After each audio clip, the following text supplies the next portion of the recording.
Hi, this is Mike Maloney, and I wanted everybody to know that I recently moved to Puerto Rico because of some tax incentive laws that they passed back in 2012. If you want more in-depth information on that, check out the video that I recently did with Stefan Molyneux, and there's some details about the tax laws and the reason that I made these choices for business. But Puerto Rico has been in the news lately quite a bit, and today they defaulted on $470 million of bonds that were the payments that were due today. And it's because of the economy here. The economy is bad because of politicians trying to make it good. They have been borrowing and spending their way to prosperity here, just like every country on the planet has been doing. It's just that Puerto Rico can't print their own currency. So this is hitting them first, and it's hitting them hard. But, something like these defaults is going to eventually come to the entire U.S. federal government. Now, recently, just published today, Zero Hedge did an article where the Treasury warns Congress that a bailout of Puerto Rico or risk a chaotic unwinds and cascading defaults. And it says unless Congress passes legislation that includes appropriate restructuring and oversight tools, a taxpayer-funded bailout may become the only legislative course available to address an escalating crisis. And what's interesting, they've got the entire letter here, and there was a link to the Treasury's website where you could see this letter on it, but then you get down to the bottom and the letter has been removed from the Treasury's website.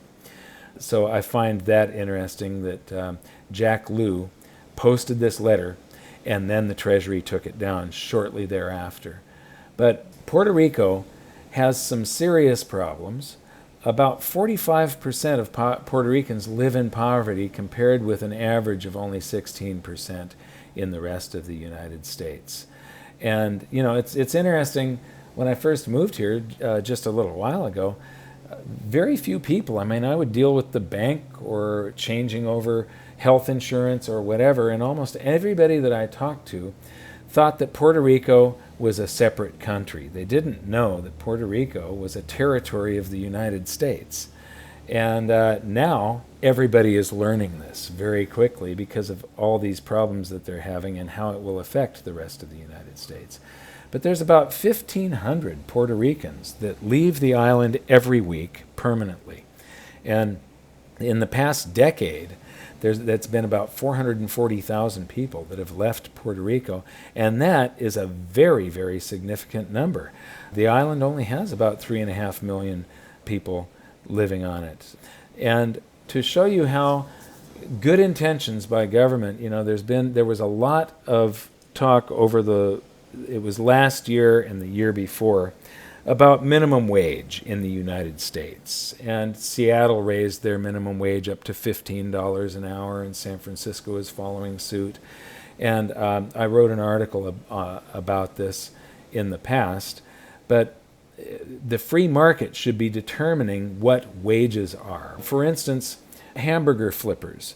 You raise the cost of some kid getting a job that is not meant to be a living wage. This is somebody that dropped out of high school, goes to work flipping hamburgers to just gain some experience, to learn how to show up on time, how to become a valuable employee and get a raise.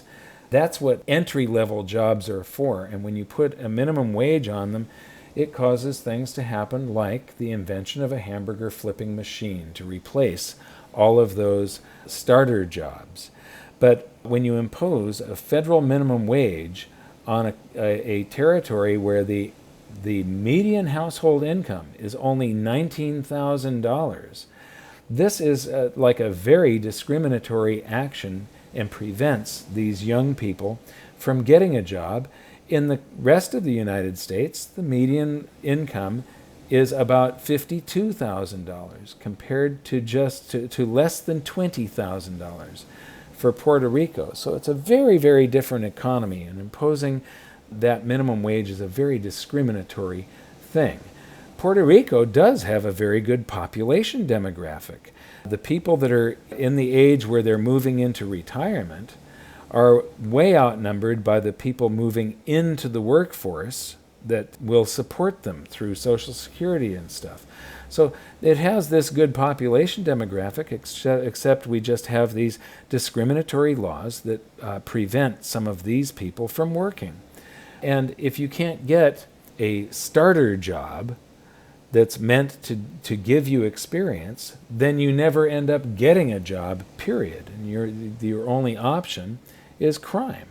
Anyway, it's all blamed on the economy, and the economy here is in a shambles because of well-intentioned politicians telling people, getting voted into office by telling people that they're going to elect them and they're going to get some more free stuff, and the politician is going to solve their problems. The big problem is that the politician, before they implement some policy or law or change, they don't compare this new policy to policies that were enacted in the past. All you have to do is take a look at history and see when something similar was enacted, what were the results. They never look at history, and all of their manipulations eventually come back and have unintended consequences that are usually very bad. And that is what has happened here in Puerto Rico. So if you found anything in here interesting, please like this video and share it, and we'll talk with you next time. Thank you very much.